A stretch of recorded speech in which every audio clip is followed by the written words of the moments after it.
پاکستان میں مانسون کی شدید بارشوں اور اس کے نتیجے میں آنے والے سیلاب سے ملک بھر میں ہلاکتوں کی تعداد بڑھ کر 252 ہو چکی ہے۔ 596 افراد زخمی ہوئے ہیں، جبکہ کئی سڑکیں بند اور بستیاں منقطع ہو چکی ہیں۔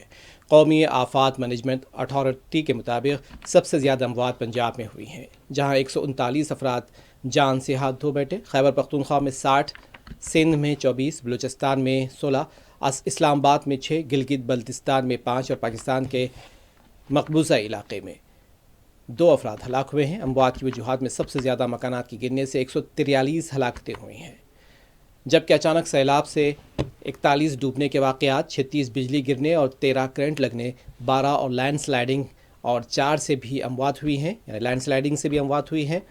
بادل پھٹنے سے بھی سیلاب آیا ہے، جس نے ایک خاندان کو بہا دیا۔ واقعے میں خاتون ڈاکٹر سمیت 5 افراد بھی جاں بحق ہوئے، جبکہ 15 افراد لاپتہ ہیں۔